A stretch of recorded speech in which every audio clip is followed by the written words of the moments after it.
கர்த்தருக்கு சோத்திரம்.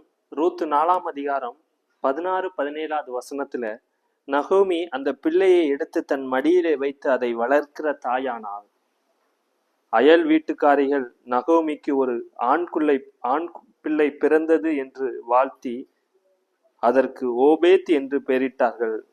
அவன் தாவீதின் தகப்பனாகிய ஈசாவின் தகப்பன். கர்த்தருடைய பரிசுத்த நாமத்திற்கு மகிமை உண்டாவதாக. இந்த நகோமியோட வாழ்க்கையை பாருங்க. அவள் தன்னுடைய கணவரையும் தன்னுடைய 2 மகன்களையும் இழந்து தனித்து விடப்பட்ட ஒரு அனாதை போல நிற்கதியாக நிற்கப்பட்ட நகோமியோட வாழ்க்கை. அப்படியே அவ இடிந்து போய் இருக்கிற அவளுடைய வாழ்க்கையை கர்த்தர் மறுபடியும் கட்டி அவளை ஒரு குழந்தையை எடுத்து அவளுக்கு பிறக்க போற அவள் தன் மருமகளுக்கு ரூத்துக்கு பிறந்த குழந்தையை எடுத்து அவள் மடியிலே வளர்க்கிற தாயாக ஆக்கப்பட்டாள். அயல் வீட்டுக்காரங்கெல்லாம் சொல்லும் போது பக்கத்துக்கார வீட்டுக்காரங்கெல்லாம் அவளை சொல்லும் போது ஒரு வார்த்தை சொல்லுகிறாங்க, நகோமி ஒரு பிள்ளையை பெற்றாள், ஆண் பிள்ளையை அப்படின்னு சொல்லத்தக்க ஆண்டவர் அவளுடைய வாழ்க்கையை மாற்றினார். பாருங்க, அவள் நகோமியோட வாழ்க்கை ஒரு கணவனையும் பிள்ளைகளையும் இழந்து 2 திருமணமான மகன்களை இழந்து தவிக்கப்பட்ட ஒரு நிலைமை நகோமியோட வாழ்க்கை. அவ தனித்தவளாக ஆக்கப்பட்டாள் என்று பைபிள் சொல்லுகிறது. நகோமியோட அவ பெத்லேம் ஊருக்கு வரும்போது அங்க இருக்கிற ஊர்க்காரங்க சொல்றாங்க, நகோமி அப்படி வந்திருக்கிறா அப்படின்னு. நகோமின்னு சொல்லாதீங்க, கர்த்தர் என் வாழ்க்கையை கசப்பை கட்டளையிட்டார். நான் நிறைவுள்ளவளாக போனேன், ஆனால் கர்த்தர் என்னை வெறுமையாக திரும்பி வர பண்ணினார் அப்படின்னு சொல்லி, என்கிட்ட இப்போ எதுவுமே இல்லை, சொந்தம் இல்லை, யாருமே இல்லாத ஒரு நிற்கதியாக நிற்கிறேன் அப்படின்னு அவ வேதனையோடு அந்த இடத்துல சொல்கிறார். ஏன்னா உண்மையாவே கணவர் இல்லாத ஒரு ஸ்திரீயானவள் எப்படி அந்த உலகத்துல வாழ முடியும்? அவ வாழ்க்கை எப்படி இருக்கும்?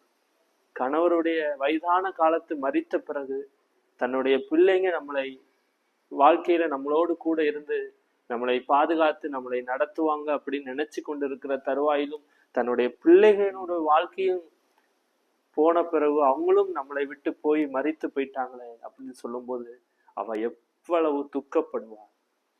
அந்த நிலைமையில் அவ வேதனையோடு சொல்கிறாள், நான் நிறைவுள்ளவளாக போனேன், இப்போ இந்த இடத்துக்கு வெறுமையாக குறைவுள்ளவளாக நான் வந்திருக்கிறேன் அப்படின்னு சொல்லி. ஆனாலும் கர்த்தர் அவ வாழ்க்கையை எப்படி மாற்றுகிறார் பாருங்க.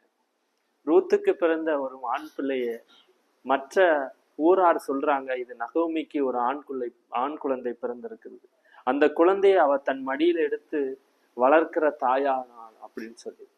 இதை எப்படி மாற்ற முடியும்? வாழ்க்கை இருண்டு போய் இனிமேல் இல்லை என்று நம்ம நிறைய பேர் நினைத்து கொண்டிருக்கிறோம். இடிந்து போயிட்டு என் வாழ்க்கை திரும்ப கட்டப்படுமா? அதற்கு வாய்ப்பே இல்லை. ஏன்னா எனக்குன்னு யாரும் இல்லை, இருந்தும் அனாதையாக்கப்பட்டு நான் இருக்கிறேன்.